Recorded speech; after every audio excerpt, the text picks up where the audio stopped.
Tuhan. Mari memuji Dia, orang-orang yang dikasih oleh Tuhan.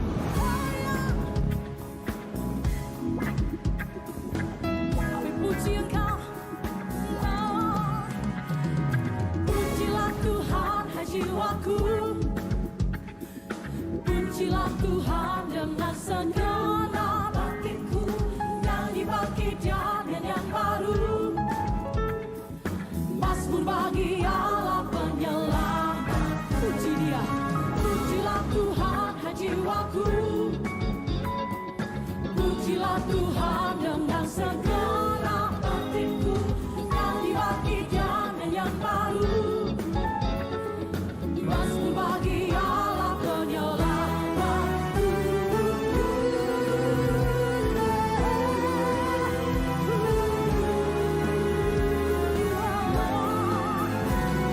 Dengan suara nyanyian bergema iring di tarian, terpujilah Tuhan, terpujilah Tuhan. Suara gambus dan kecapi mengadu membuatku menari, pujilah Tuhan. Dengan cerah cahaya dengan cerah cahaya berganti, biar kita yang bernafas memuji nama Allah pencipta kita.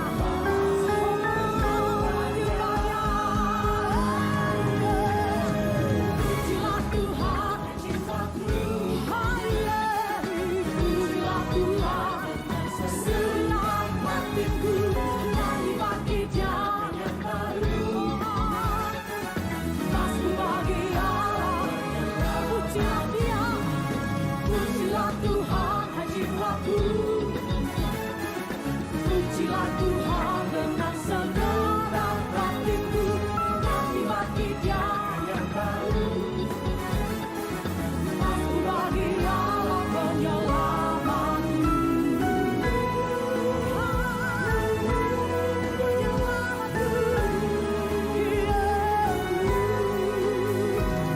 Dengan suara nyanyian bergema iring di tarian, terpujilah Tuhan, terpujilah Tuhan.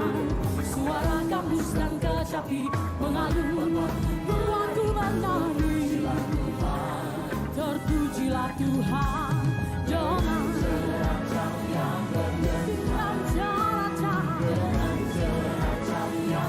biar kami semua yang bernafas memuji nama-Mu, Allah penciptaku. Oh, angkat kedua tanganmu tinggi-tinggi. Pujilah Tuhan, oh iya. Dengan segenap batinku, nyanyi bagi Dia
padang yang berumput hijau.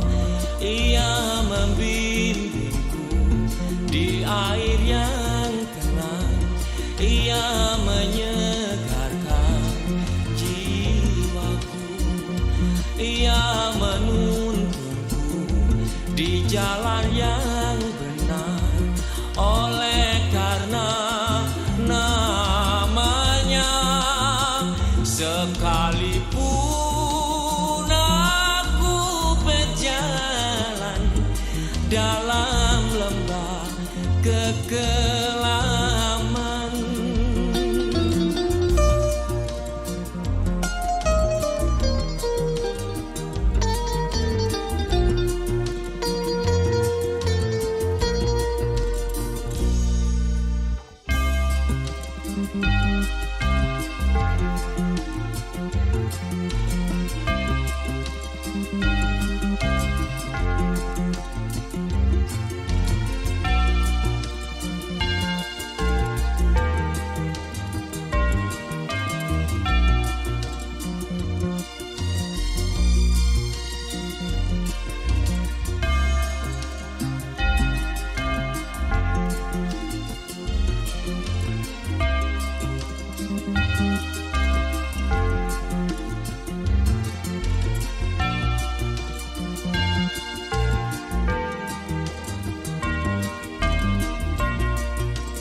tidak takut bahaya, sebab Engkau besertaku.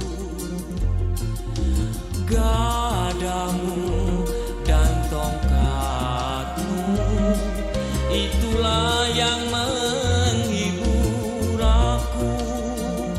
Ia membimbingku di air yang tenang. Ia menyegarkan jiwaku. Ia menuntunku di jalan yang benar.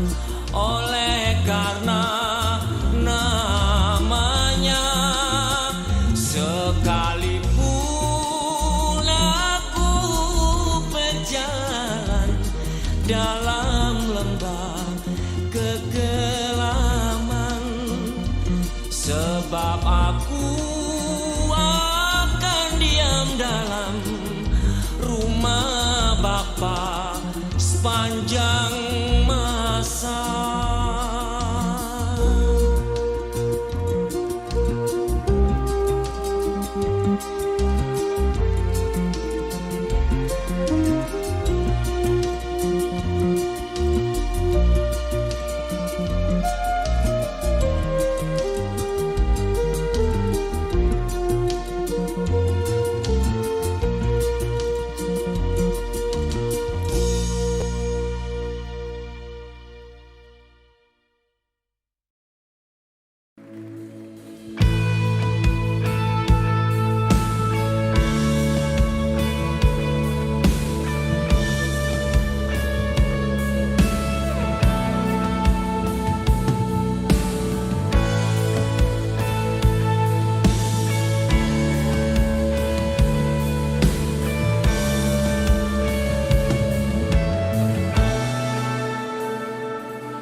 Bapakku datang dan berserah, ku nyatakan Kau yang berkuasa dalam gelap.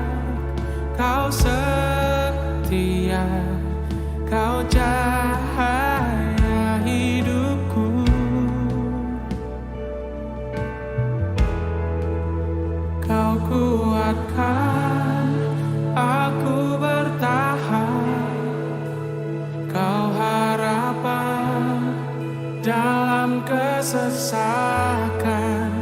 Kau buktikan kesetiaan-Mu, Tuhan. Engkau Allah Immanuel.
besertaku. Immanuel, Immanuel, Engkau Allah besertaku. Immanuel, Immanuel, Engkau besertaku.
Sungguh kau hebat, ajaib perkasa perbuatanmu.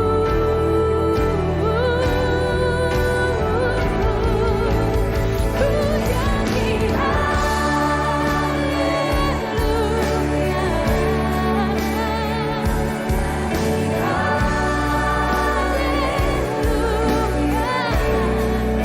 sungguh kau hebat, ajaib perkasa perbuatanmu. Di hidupku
menyertai kehidupan kita sampai saat ini. Kita akan beribadah bersama-sama, persiapkan hati kita mempersiapkan diri kita semua supaya kita lebih khususkan waktu ini untuk beribadah kepada Tuhan. Mari kita berdoa. Bapa, terima kasih, kami bersyukur kepadamu untuk hari ini. Terima kasih Tuhan, Engkau memberkati kami dalam ibadah ini. Mohonkan kasih anugerah-Mu turun atas kehidupan kami. Biarlah lewat ibadah ini Tuhan, kami semua boleh memberikan rasa syukur kami, pujian, penyembahan, pengagungan kami kepadamu, dan kami juga mau dengarkan firman-Mu. Terima kasih Tuhan, terima kasih Bapa. Bersyukur kepadamu untuk hari ini. Terima kasih Bapa di surga, dalam nama Tuhan Yesus kami berdoa.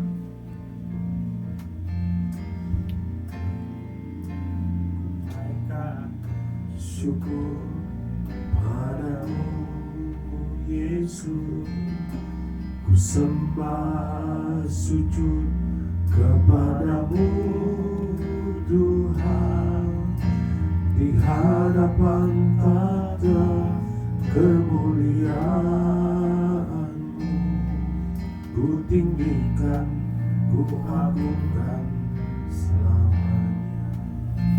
Naikkan syukur, naikkan syukur padamu Yesus, ku sembah sujud kepadamu Tuhan, di hadapan tahta kemuliaan-Mu. Ku tinggikan, ku agungkan selamanya. Segala puji syukur bagimu, ku tinggikan nama-Mu selalu. Kemuliaan hanya bagi-Mu, terpujilah nama-Mu. Segala puji syukur bagi-Mu, ku tinggikan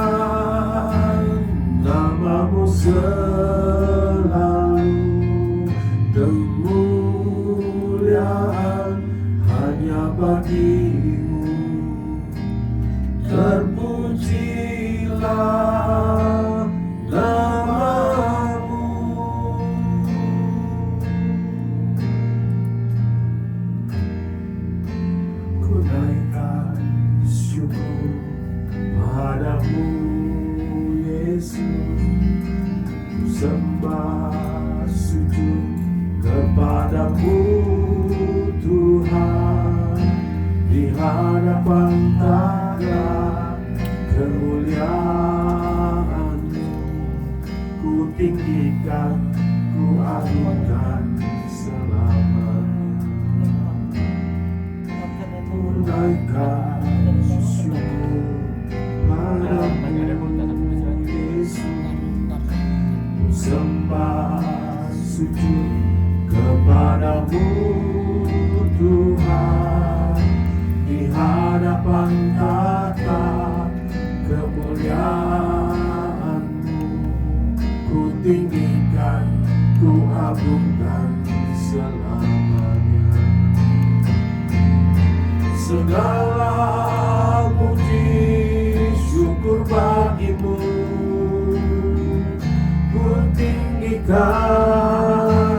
nama-Mu selalu. Kemuliaan hanya bagi-Mu. Terpujilah nama-Mu, segala puji syukur bagi-Mu. Ku tinggikan nama-Mu selalu. Kemuliaan hanya bagi-Mu.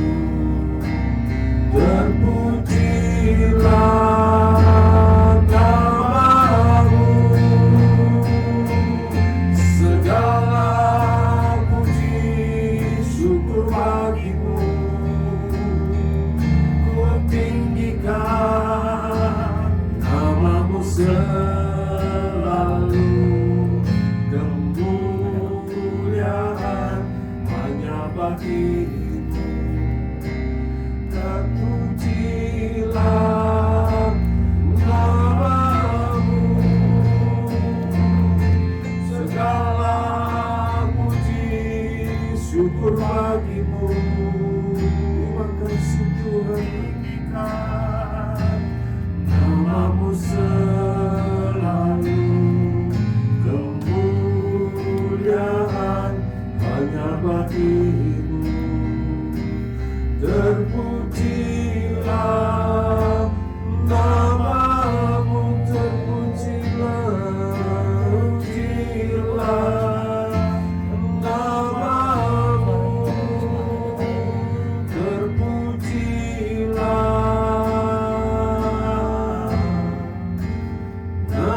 nama-Mu.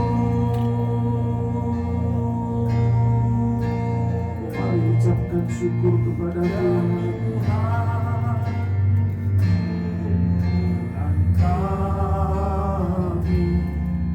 Betapa mulianya nama-Mu Tuhan kami, dimuliakan atas seluruh bumi. Ya Tuhan, Tuhan kami, betapa mulianya nama-Mu Tuhan kami, dimuliakan atas seluruh bumi. Ya Tuhan, Tuhan kami, betapa mulianya nama-Mu Tuhan kami, dimuliakan atas seluruh bumi. Ya Tuhan, Tuhan kami,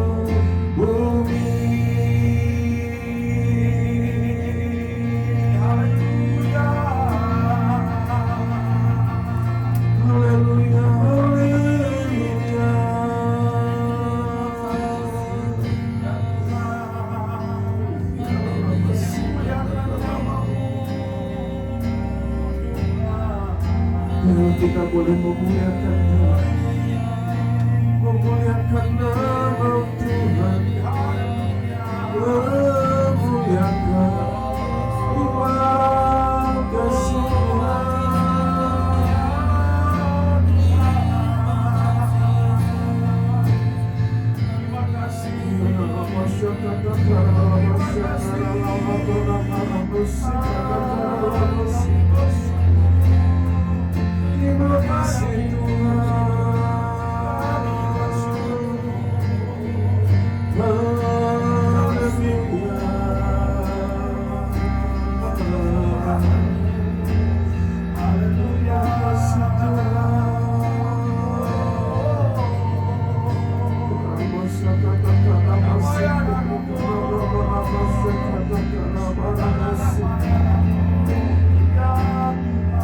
Terima kasih Tuhan.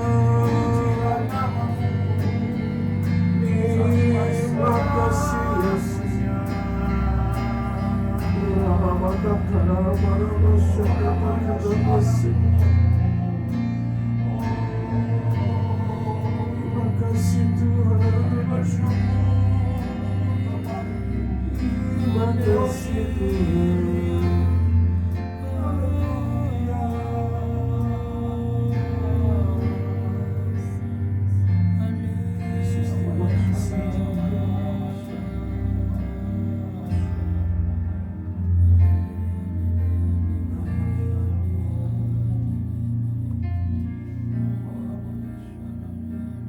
biarlah dari hidup kami Tuhan, itu keluar pujian pengagungan kepadamu. Biarlah dari hidup kami Tuhan, kami mau memuliakan nama-Mu. Terima kasih Tuhan Yesus, terima kasih. Terima kasih Bapa, terima kasih. Terima kasih Tuhan, kami mau dengarkan firman-Mu. Berbicaralah Tuhan kepada kami, sampaikan Tuhan apa yang Engkau ingin kami lakukan. Beri pengertian dan pemahaman ini kepada kami. Terima kasih Bapa, terima kasih. Terima kasih Tuhan, terima kasih Bapa. Terima kasih Tuhan Yesus. Kami bersyukur kepadamu untuk hari ini Tuhan. Tuntun kami lewat firman. Terima kasih Bapa. Kami siap untuk mendengarnya. Kami memberikan hati kami untuk benih firman-Mu itu boleh ditabur. Biarlah hati kami bagaikan tanah yang subur, sehingga setiap benih firman itu boleh bertumbuh dan menghasilkan buah dalam kehidupan kami. Bapa, terima kasih Tuhan. Terima kasih Tuhan Yesus. Kami bersyukur kepada-Mu untuk hari ini. Dalam nama Yesus kami berdoa. Amin.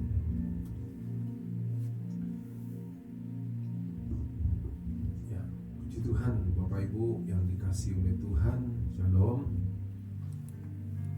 Bapak Ibu yang ada di rumah, pendengar Radio Nes Mentawai, biarlah hari ini bersama-sama kita akan mendengarkan firman Tuhan. Hari ini saya memberikan topik, itu kebahagiaanmu tergantung siapa. Ucapan berbahagia ini adalah satu hal yang sering, apalagi kalau sudah dimana orang akan masuk dalam pernikahan, selalu ucapan bahagia ini kita sampaikan kepada mereka. Selamat berbahagia, selamat menempuh hidup baru, berbahagia.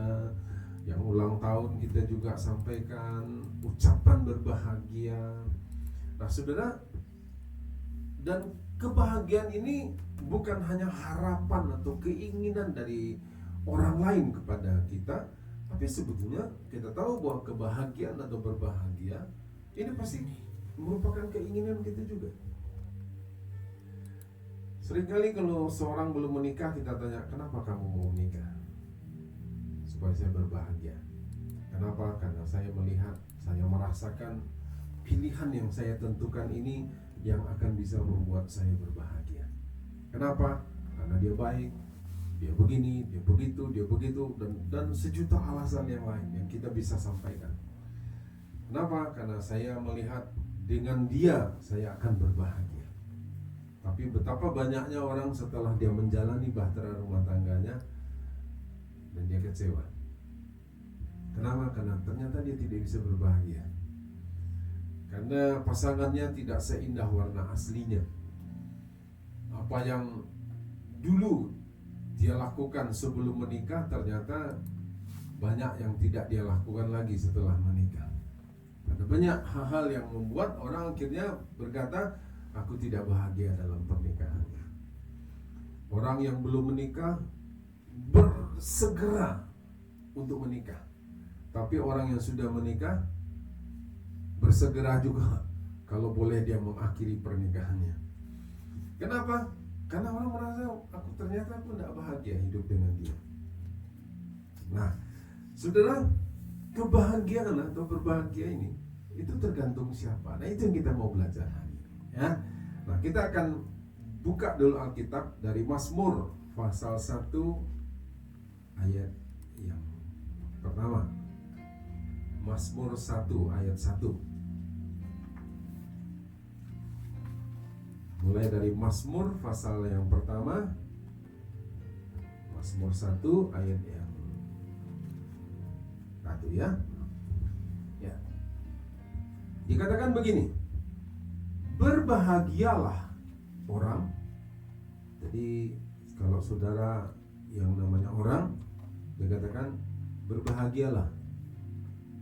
Yang orang ini akan berbahagia kalau dia lakukan ini. Dikatakan yang tidak berjalan menurut nasihat orang fasik, yang tidak berdiri di jalan orang berdosa, dan yang tidak duduk dalam kumpulan pencemooh. Berbahagialah orang yang tidak berjalan menurut nasihat orang fasik, yang tidak berdiri di jalan orang berdosa, dan yang tidak duduk dalam kumpulan pencemooh. Lah dikatakan berbahagialah orang yang tidak berjalan menurut nasihat orang fasik, orang lain kan, yang tidak berdiri di jalan orang berdosa, orang lain juga, dan yang tidak duduk dalam kumpulan pencemooh, orang lain juga. Jadi berbahagialah saudaraku kalau sudah lakukan ini, maka kita akan berbahagia. Nah, sekarang kita akan coba lihat saudaraku, dengan siapa kita berdiri, dengan siapa kita berjalan, dengan siapa kita duduk, itu akan menentukan kebahagiaan kita. Itu akan mempengaruhi faktornya. Nah, sekarang kita akan coba lihat apa kata Alkitab, apa kata firman Tuhan tentang berbahagialah, kebahagiaan atau bahagia itu sendiri. Apa Alkitab katakan? Nah, saya tidak mengutip semua, tapi ada beberapa yang saya kutip. Nanti kita akan coba lihat, memberikan satu perbandingan, ya. Matius pasal yang kelima ayat 1 sampai yang ke-12 itu terkenal dengan khotbah Yesus di bukit atau ucapan berbahagia. Jadi pada waktu Yesus memulai pelayanannya, memulai dengan khotbahnya, diawali waktu dia sudah panggil murid-muridnya, diawali, dia katakan dengan ucapan berbahagia. Berbahagialah orang yang murah hatinya, berbahagialah orang yang miskin di hadapan Allah, berbahagialah orang yang membawa damai, berbahagialah, berbahagialah, berbahagialah. Tuhan Yesus katakan, berbahagialah. Nah, saudara, saya percaya saudara yang mendengarkan firman Tuhan ini sudah pasti kepingin berbahagia, ya. Nah, Yesus katakan berbahagialah, berbahagialah kalau engkau begini, berbahagialah begini, berbahagialah. Kemudian di dalam Lukas pasal 11 ayat 28 berkata begini, berbahagialah orang yang mendengar firman Tuhan. Jadi kalau saudara dengar firman Tuhan hari ini, harusnya saudara bahagia. Kalau saudara tidak bahagia, berarti ada yang salah, ya. Kemudian Mazmur 32 ayat 1 berkata begini, berbahagialah orang yang diampuni pelanggarannya. Berbahagialah orang yang diampuni pelanggarannya. Kemudian di dalam Kisah Rasul pasal 20 ayat 35 dia juga berkata begini, terlebih berbahagia memberi daripada menerima. Menerima berbahagia, tapi lebih lagi bahagianya kalau memberi. Kemudian Pengkhotbah pasal yang ke-8 ayat 12 berkata, takut akan Tuhan mendatangkan kebahagiaan. Takut akan Tuhan mendatangkan kebahagiaan. Nah, jadi ini yang Alkitab baru beberapa yang dikatakan tentang supaya kita bahagia. Nah, Yakobus pasal 1 ayat yang kedua juga berkata begini, berbahagialah waktu kamu dicobai. Jadi pada waktu kita sedang mengalami masalah, dikatakan berbahagialah. Nah, ini lebih aneh lagi, saudara. Ada masalah, tapi bilang berbahagialah. Kalau tadi waktu kita dengar firman Tuhan berbahagia, amin. Waktu kita takut akan Tuhan, kita akan jadi berbahagia, kita setuju. Kalau kita murah hati, maka kita akan berbahagia, kita setuju. Tapi kalau kita dalam masalah dikatakan berbahagia, mungkin kita akan tidak cepat-cepat bilang amin. Nah, kok bisa begitu? Kenapa waktu dicobai, waktu kita sedang mengalami satu persoalan, kok dibilang berbahagia? Bahkan Yakobus 1 ayat yang ke-12 berkata begini, berbahagialah kalau kita bisa bertahan di dalam pencobaan. Berarti masalahnya lama, belum terselesaikan. Tapi dibilang kalau kita bisa bertahan, maka kita bahagia. Jadi mungkin kita bilang, oh ini kok lebih aneh lagi. Sudah berbahagia waktu ada pencobaan, waktu ada masalah, masalahnya lama, kita juga dibilang berbahagialah. 1 Petrus pasal yang ke-3 ayat 14 berkata begini, jika kamu menderita karena kebenaran, maka kita akan berbahagia. Menderita karena kebenaran, bukan karena berbuat dosa kita menderita, tapi karena kebenaran kita menderita, kita berbahagia. Pasal 4 ayat 14 berkata, kalau kita dinista karena nama Yesus, maka kita juga berbahagia.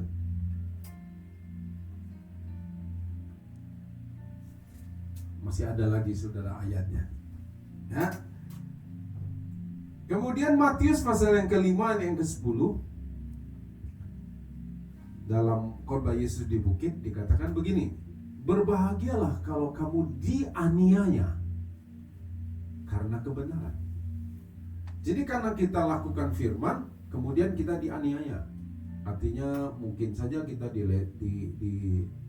dicemooh, kita diejek orang, woi si haleluya sudah datang.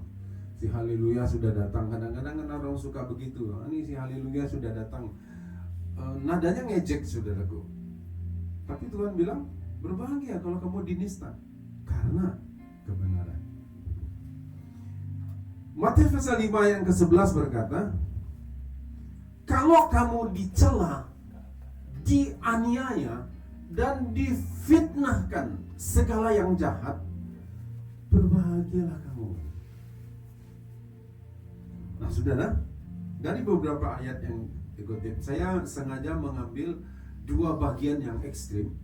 Yang satu berbahagia karena kita lakukan firman, karena kita murah hati, karena kita membawa damai, karena kita memberi, kita disebut berbahagia. Tetapi dalam bagian yang lain juga dikatakan, kalau kita dianiaya, kita dinista, kita dicela, kita difitnah orang karena kita melakukan kebenaran. Bahkan dikatakan kita berbahagia waktu kita dicobai, berbahagia kita kalau bisa bertahan di dalam pencobaan itu. Nah, saudaraku, dua bagian ini kalau kita mau belajar, bahwa ternyata kita bisa ambil kesimpulan, kalau Tuhan katakan berbahagialah, harusnya kita bisa bahagia dalam segala situasi dan kondisi. Tidak ada yang bisa mengurangi kebahagiaan kita oleh apapun yang terjadi. Kalau kita lihat dari bagian-bagian Alkitab yang kita baca, semua bisa dalam segala situasi kita bisa berbahagia. Kita bisa menikmati kebahagiaan di dalam kondisi apapun. Nah, untuk itu saudara, di segala situasi dan kondisi, di segala keadaan yang terjadi, kita harus bisa berbahagia. Sebabnya apa? Kalau kita pelajari bagian ini, saudaraku, karena apa yang terjadi semua itu adalah di luar kita. Di luar kita. Nah, jangan biarkan keadaan di sekitar kita, entahkah itu orang itu entahkah suami kita, istri, anak, menantu, mertua, tetangga, kawan satu gereja, atau siapa saja, satu kantor, atau masyarakat di sekitar kita, jangan sampai mereka, orang-orang itu mempengaruhi kebahagiaan kita. Jangan sampai lingkungan sekitar kita mempengaruhi kebahagiaan kita. Waktu kita butuh cuaca panas, ternyata hari hujan. Jangan biarkan kondisi itu mempengaruhi kebahagiaan kita. Kenapa? Karena itu semua dari luar. Sebetulnya kita harus bisa kontrol, atasi keadaan itu. Nah, mengapa kita tidak, dan hal-hal yang dari luar ini tidak boleh mempengaruhi sebetulnya kebahagiaan kita? Karena begini Bapak Ibu, orang-orang, lingkungan itu bisa dan mudah berubah. Sahabat bisa jadi musuh? Oh bisa. Dan itu sudah dibuktikan. Sahabat, sohib kita, hopeng kita, udah kental, udah kayak perangko dengan kertas katanya, lengket. Bisa terpisah? Bisa. Suami istri yang seperti Romeo and Juliet, orang berkata ini pasangan abad ini, berbahagia. Ada banyak juga yang akhirnya mengalami ketidakbahagiaan. Orang bisa berubah. Orang mudah berubah. Bahkan ada saudara yang saling memfitnah, saling membenci, dan akhirnya saling membunuh. Saudara kandung loh, kakak beradik. Orang itu bisa berubah. Hari ini dia katakan A, apakah siang atau sore nanti bisa tetap A? Belum tentu. Kenapa? Karena banyak hal yang bisa mempengaruhi keadaan ini, orang-orang itu yang membuat orang itu bisa berubah. Dan saudaraku, kalau kita bisa tahu, ada berjuta perubahan-perubahan lagi yang terjadi di sekitar kita yang tidak pernah kita duga. Contoh COVID-19. Siapa yang pernah bisa menduga hal ini bisa terjadi dan belum selesai, dan juga belum tahu kapan selesai.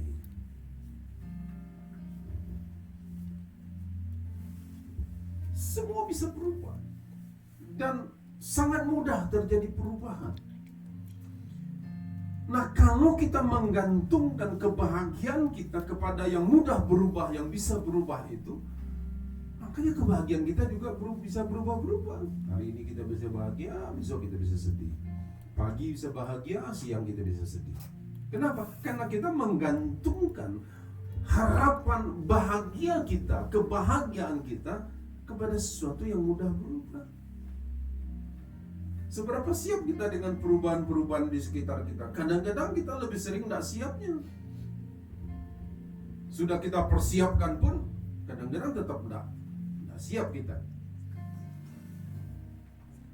Banyak orang sudah mempersiapkan pranikahnya dengan baik, dipersiapkan, tapi ternyata juga tidak siap dalam pernikahan.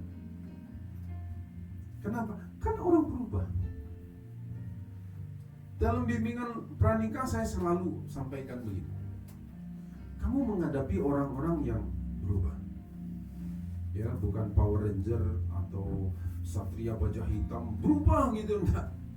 Dia akan berubah. Dia akan berubah. Banyak istri-istri yang kecewa di awal-awal pernikahan dengan suaminya, bahkan itu bisa berlanjut sepanjang pernikahan. Kenapa? Karena dia melihat ternyata Superman-nya tidak seperti yang diharapkan. Dulu begitu rajin membantu, begitu rajin berbuat baik. Kepleset sedikit, hati-hati dek, hati-hati sayang, hati-hati beb. Tapi begitu udah menikah, kepleset, matamu taruh di mana? Jalan begitu bagus pun kamu bisa kepleset. Orang berubah, saudaraku.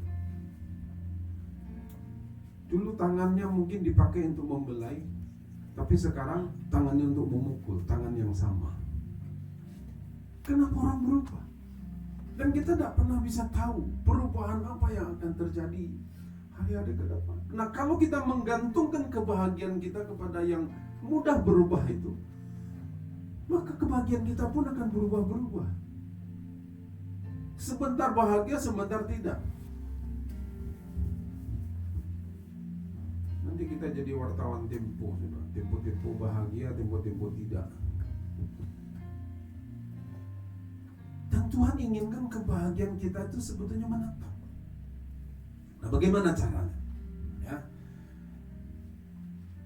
supaya kebahagiaan kita itu tetap. Yohanes pasal yang ke-7 ayat 38. Yohanes pasal yang ke-7 ayat yang ke-38.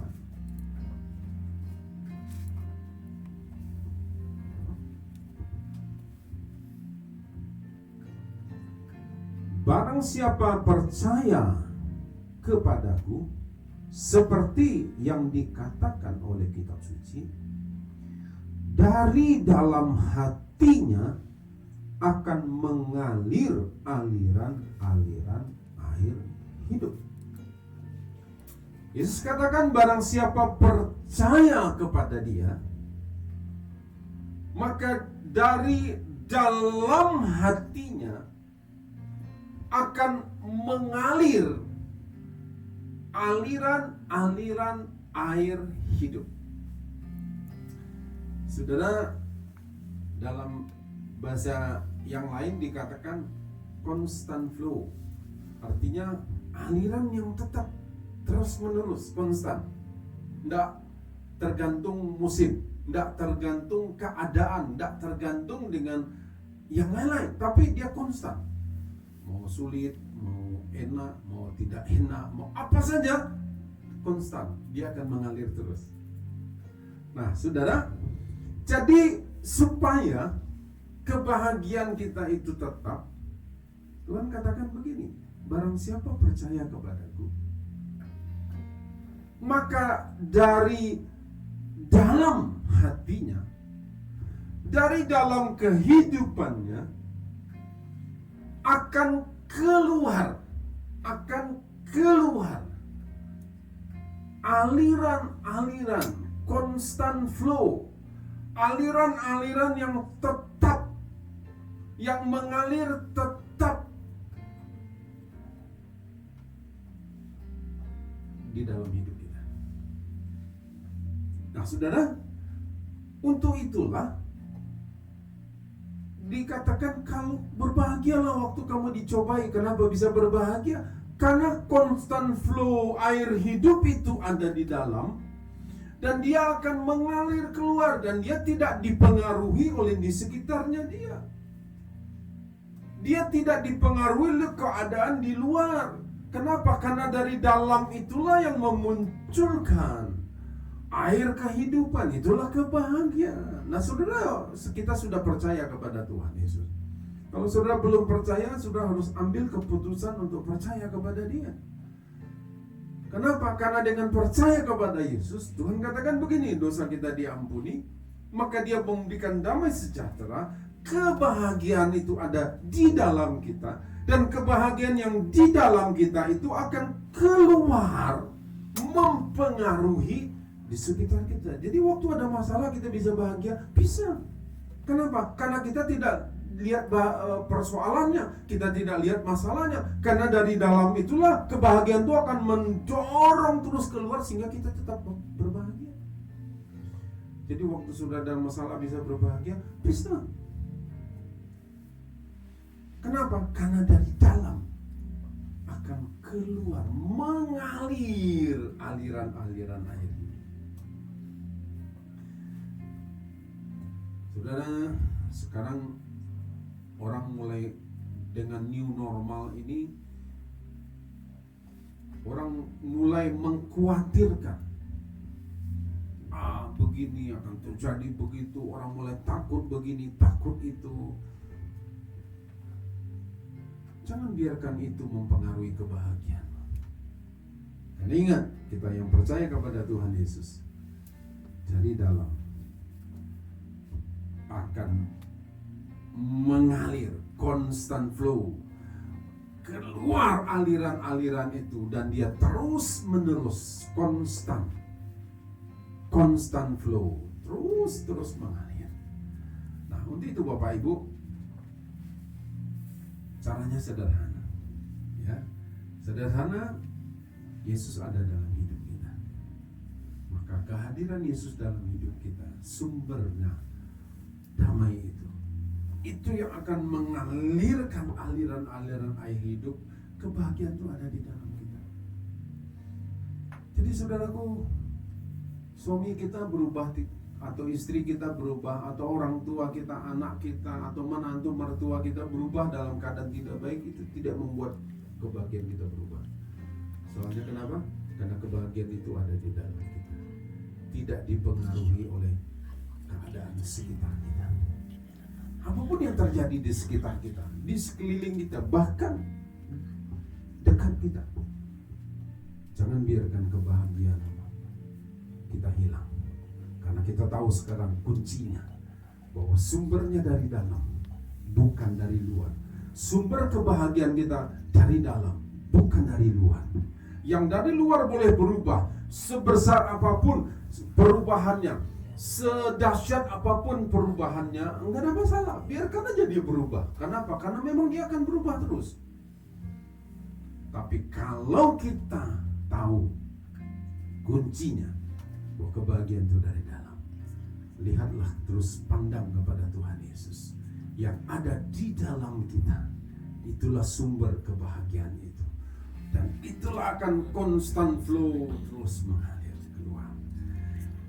Saudaraku, kita coba lihat hasilnya. Suatu kali di dalam Yehezkiel pasal yang ke-47 menuliskan begini. Nabi Yehezkiel dikatakan melihat dari bait suci keluar satu aliran air seperti sungai, ya, pasal 47 ayat yang pertama sampai yang ke-12, tapi kita tidak baca semua. Dan dikatakan kemudian Nabi Yeskel disuruh mengukur dari pelataran bait suci itu, dikatakan kemudian diukur 1000 hasta. Dan setelah diukur 1000 hasta, kemudian dikatakan air itu masih sepergelangan kaki, kira-kira 10 cm gitu. Kemudian firman Tuhan berkata lagi, ukur 1000 hasta lagi. Kemudian diukur lagi, sudah mulai naik sampai selutut, kira-kira 30-40 cm. Kemudian dikatakan ukur 1000 hasta lagi, dan dikatakan tingginya sudah sampai sepinggang.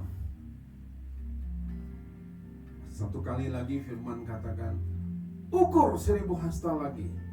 Dan kemudian Nabi itu berkata begini, sudah tinggi sekali, orang bisa berenang. Berarti sudah kira-kira, kalau pinggang 1 meter, kira-kira sudah 2-3 meter. Dan kemudian saudaraku, nah ini ayat yang kita baca, dikatakan dia sudah seperti satu sungai. Air itu sudah seperti satu sungai mengalir. Kita lihat ayat yang ke-9 dari Yehezkiel pasal yang ke-47. Kita lihat ayat yang ke-9 sampai yang ke-12. Sehingga kemana saja sungai itu mengalir, segala makhluk hidup yang berkeriapan di sana akan hidup. Ikan-ikan akan menjadi sangat banyak. Sebab kemana saja air itu sampai, air laut di situ menjadi tawar. Dan kemana saja sungai itu mengalir, semuanya di sana hidup. Maka penangkap-penangkap ikan penuh sepanjang tepinya, mulai dari En-Gedi sampai En-Eglaim. Daerah itu menjadi penjemuran pukat, dan di sungai itu ada berjenis-jenis ikan seperti ikan-ikan di laut besar, sangat banyak. Tetapi rawa-rawanya dan paya-payanya tidak menjadi tawar. Itu menjadi tempat mengambil garam. Pada kedua tepi sungai itu tumbuh bermacam-macam pohon buah-buahan yang daunnya tidak layu dan buahnya tidak habis-habisnya. Tiap bulan ada lagi buahnya yang baru. Sebab pohon-pohon itu mendapat air dari tempat kudus itu. Buahnya menjadi makanan dan daunnya menjadi obat. Dikatakan kemana saja sungai itu, air itu mengalir, memberikan kehidupan. Ada ikan yang dikatakan sangat banyak. Saudara, ikan sungai dengan ikan laut, di sungai itu ikan itu terbatas jenisnya, nggak banyak. Tapi di sini dikatakan karena ada aliran air dari tempat kudus itu, maka yang mati jadi hidup. Yang dulunya tidak ada kehidupan, tiba-tiba ada kehidupan. Yang dulunya daerah itu tidak ditinggali orang, sekarang dikatakan orang jadi ramai. Kenapa? Karena di situ ada kehidupan. Ikan-ikan jadi sangat banyak. Bahkan hebatnya saudaraku, dikatakan sepertinya ada membuat satu pengecualian rawa dan paya-paya. Sudah ini kan sebetulnya aneh ya. Rawa dan paya itu kan sebetulnya adanya kan kalau di pinggir laut. Airnya itu kan air payau, itu kan air yang tawar tidak, asin tidak. Tapi di sini dikatakan air sungai itu bisa membuat satu perbedaan, sehingga di mana yang tidak seharusnya ada, itu bisa ada di sana. Disebabkan apa? Air yang mengalir itu.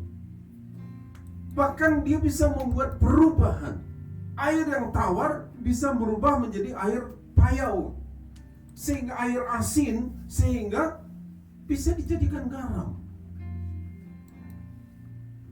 Bahkan dikatakan sepanjang sungai itu, kemana saja dia mengalir, tumbuh pohon buah-buahan yang tiap bulan selalu menghasilkan buah. Nah, saudara, kalau kita lihat, saudaraku, air ini yang memberikan dampak atau memberi pengaruh kepada sekitarnya. Dulunya tidak ada ikan, sekarang ada ikan. Dulunya tidak ada pohon, sekarang ada pohon. Dulunya pohon buah-buahan ada, mungkin jarang, dan selalu ada musimnya, ada masa-masanya berbuah. Tapi ini dikatakan setiap bulan akan ada buah-buah yang selalu keluar, menghasilkan buah. Bahkan hebatnya, saudara, dikatakan begini, daunnya jadi obat. Kalau kebahagiaanmu berdasarkan seperti yang Tuhan katakan, dari dalam hatimu, karena kita percaya kepada Tuhan Yesus, maka dari dalam hatinya akan keluar air hidup. Dan kemana saja engkau pergi, air hidup itu akan mengalir.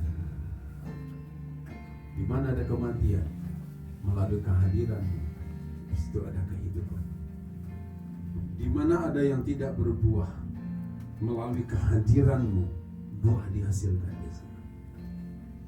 Untuk itu Bapak Ibu, jangan pernah biarkan apa yang dari luar ini mempengaruhi kebahagiaan. Jangan pernah biarkan apa yang dari luar ini mengganggu, menghalangi, menghancurkan kebahagiaan. Karena Tuhan katakan, kuncinya waktu kita percaya kepada Yesus, Yesus ada di dalam hidup kita, maka dari dalam akan keluar constant flow, air yang terus menerus mengalir konstan, tidak dipengaruhi oleh situasi sekelilingnya. Ada masalah, tidak ada masalah, ada kesulitan, tidak ada kesulitan, enak, tidak enak, hujan, panas, apapun, dari dalam ini akan mempengaruhi terus, mempengaruhi yang tidak bahagia jadi bahagia karena melihat hidup kita, karena dia tahu ada sumber kebahagiaan dari dalam. Kebahagiaanmu tergantung dari Yesus yang ada di dalam hidup. Jangan biarkan kebahagiaanmu tergantung dari orang-orang yang ada di sekitar atau keadaan di sekitarmu, tapi biarkan kebahagiaan itu bersumber dari dalam. Pemahaman ini harus kita punya, sehingga kita tahu kita tidak akan pernah lagi membiarkan keadaan di luar ini, orang-orang menghancurkan kebahagiaan kita. Karena kita tahu kita akan tetap berbahagia. Kita akan tetap berbahagia. Doa kita bersama, kebahagiaan itu jadi sesuatu yang terus-menerus ada dalam kehidupan kita. Kemanapun saudara pergi, saudara akan memberikan kehidupan kepada orang lain. Mari kita berdoa. Bapa, terima kasih Tuhan untuk hari ini. Kami mau kebahagiaan yang tetap ada itu Tuhan, karena dengan percaya kepadamu, maka Engkaulah sumber kebahagiaan kami. Hari ini kami mendapatkan pengajaran dari firman.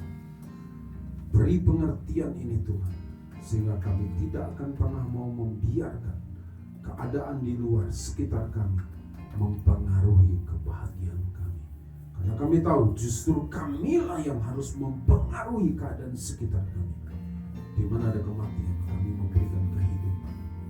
Di mana ada ketidakbahagiaan, dengan hadirnya kami, kebahagiaan itu akan muncul. Karena kebahagiaan itu kami dapatkan karena kami tahu sumbernya ada di dalam hidup kami. Bapa, terima kasih. Kami bersyukur kepadamu. Kami berterima kasih kepadamu Tuhan untuk kebaikan-Mu atas kehidupan kami. Dalam nama Yesus kami berdoa dan mengucap syukur. Amin. Ya, puji Tuhan Bapak Ibu yang dikasihi Tuhan. Nah, memasuki masa new normal, beberapa pertimbangan kita, kemudian keputusan sinode dan Badan Pengurus Daerah GBI dan juga dengan pusat kita sudah berkoordinasi, sekalipun sudah diizinkan beribadah dengan ketentuan-ketentuan protokol kesehatan yang ada, tapi untuk sementara kita memutuskan untuk belum memulai ibadah offline atau ibadah tatap muka. Jadi untuk sementara ini kita masih ibadah online, baik melalui Instagram maupun melalui YouTube. Nah, jadi saudara, sementara ini kita akan tetap ibadah melalui live streaming online. Nah, kita berdoa supaya keadaan ini cepat terkendali dan kita boleh memasuki masa-masa yang seperti semula kembali, bahkan dengan keadaan yang lebih baik. Tentunya itu harapan kita. Nah, saudara, sebagai umat Tuhan, biarlah kita jadi contoh, ya. Saudara, kalau sudah memang beraktivitas keluar, pakai masker, cuci tangan dengan sabun. Kalau sudah bepergian, pulang segera mandi, ganti pakaian dan sebagainya. Dan protokol kesehatan ini kita jaga bersama-sama, kita lakukan. Biarlah kita yang jadi teladan, jadi contoh, supaya orang lain juga boleh terhindar dari hal-hal yang tidak diinginkan. Nah, untuk ini Bapak Ibu yang dikasihi Tuhan, untuk kegiatan kita selama 1 minggu ini, doa tetap melalui Zoom. Nanti kita akan berikan linknya hari Rabu malam. Kemudian ibadah jam 10 kita lewat Instagram dan YouTube. Doa kami kiranya Tuhan senantiasa menyertai kita, melindungi dan memelihara kehidupan kita. Dan saudara yang sering lihat sering pakai YouTube, saudara boleh subscribe untuk lebih memudahkan, untuk saudara bisa melihat rekaman daripada khotbah ini dan kemudian bisa mengulang mendengarnya, ya. Subscribe dari Yohanes Penny untuk memudahkan kita supaya di YouTube sudah bisa diulang lagi. Nah, kita akan ketemu lagi dalam ibadah di minggu depan, ya. Kita akan berdoa bersama-sama mengakhiri ibadah ini. Biarlah doa kita bersama, Tuhan tetap menyertai, melindungi, memberkati, dan semua yang kita kerjakan Tuhan akan membuat berhasil.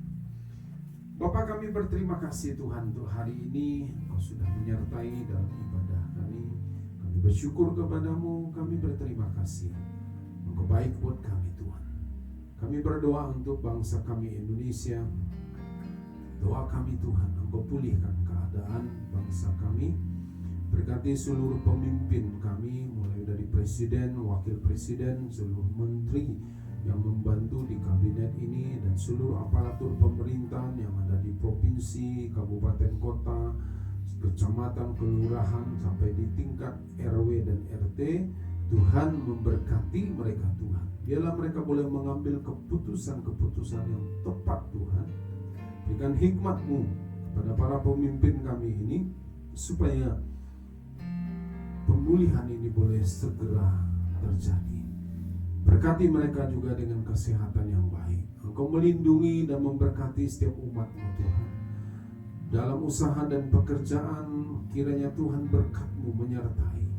Dan kami juga berdoa untuk semua yang kami kerjakan, Tuhan Engkau menolong. Keluarga kami lindungi, anak-anak Tuhan lindungi dan sertai kami semua. Terima kasih Tuhan Yesus, terima kasih. Kami bersyukur kepadamu atas kasih setiamu dalam kehidupan kami. Kami bersyukur untuk segala kebaikan-Mu yang boleh kami alami dalam kehidupan ini. Bapa, terima kasih, terpujilah nama-Mu Tuhan untuk semua yang baik yang kami boleh alami. Kebahagiaan jadi milik kami yang pasti, karena kami tahu Engkau ada di dalam kami. Engkaulah sumber kebahagiaan itu. Bapa, terima kasih, terpujilah nama-Mu Tuhan. Terpujilah nama-Mu Bapa di surga. Mari sudah yang dikasihi Tuhan, kita mau angkat tangan kita mendapatkan berkat yang daripada Tuhan. Sudah yang dikasihi oleh Tuhan, terimalah berkat yang berlimpah dari Allah Bapa, kasih, damai dan sukacita dari Yesus Kristus, dan persentuhan dengan Roh Kudus yang menuntun, menyertai dan membimbing kehidupan mulai dari saat ini dan bahkan sampai selama-lamanya. Semua kita yang percaya dan kita yang diberkati bersama-sama kita katakan amin. Sampai ketemu kita dalam ibadah minggu depan. Di dalam ibadah minggu depan kita akan sertai dengan perjamuan kudus. Ya, kiranya Tuhan memberkati Bapak Ibu Saudara sekalian. Shalom.